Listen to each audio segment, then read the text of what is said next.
our imaginations and excite our fantasies in the cinematography industry. The work behind the scenes to create an incredible world that bring our home videos alive. They are the force behind some of the most watched movies in our world. Today, we meet one of them, Till Nowak, who uses his computer, 3D softwares, Photoshop and Paint to bring movies to life. I'm sure you remember Black Panther, right? Till Nowak was one of the team members on that project and says he was lucky to design most of the Golden City and Jabar land on that box office record movie. Nowak uses his imaginations and technology to create some of the most amazing visual effects in the film industry. He was born in Germany in 1980, began his professional work in 1999, and is now based in Los Angeles, United States. In 2015, Nowak's project premiered at the 65th Berlin International Film Festival.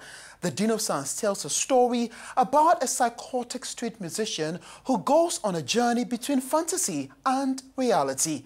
The film starts out in an animated world and seamlessly transforms to a live action film. In this first 360-degree interview, Till Nowak tells me that his goal is not to feel limited in any way by technology. The goal is to not feel technology anymore as a limit or a restriction. So I needed 20 years of training basically to be able to use my computer just like a piece of paper and a pencil, so that I don't have to think about it anymore of how to use it.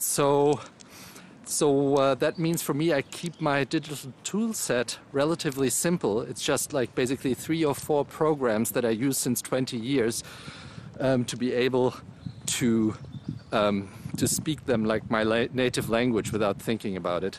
Till Nowak's computer-generated art and his stunning animated sequence, including his use of digital environment to create artistic works, comes from a heart yearning to offer good and not evil to society. Well, my inspiration doesn't always come from looking at 1,000 things. It's actually, sometimes it's just the opposite. It's about trying to come up with something that I haven't seen anywhere.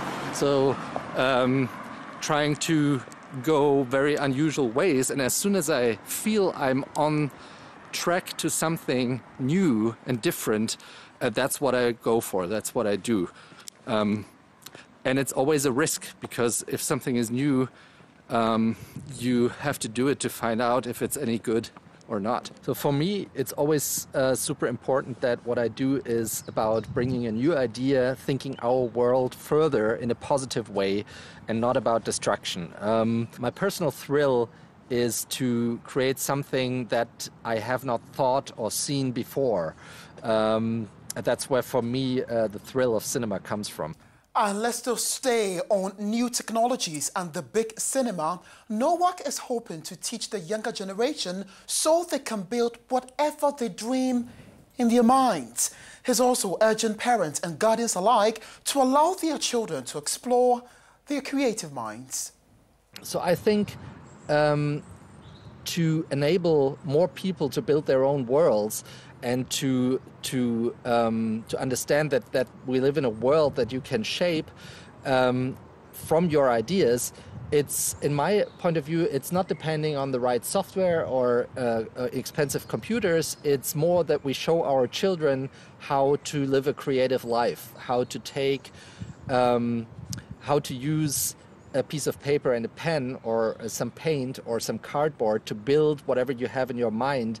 And I think that's what my parents did, and that's how I learned it, is by just not consuming too much prefabricated things out there, but by making up my own. And that's what I'm trying to show my children as well. So for me, what I'm trying to do in filmmaking and in art is building up and showing dreams. It's always about expanding and never about destruction. And so I hope to inspire more people, and especially kids, to just take their own ideas and make something out of them. Take their own ideas and make something out of them. Nowak's accolades are numerous, including a Grand Prize Academy Award qualifying for Anima Mundi Sao Paulo, Brazil in 2015. And that's all I have for you on SciTech this week. Let the conversation continue on Twitter. Follow me at Ignatius Ano and use the hashtag @theMultilingual. This is Africa News.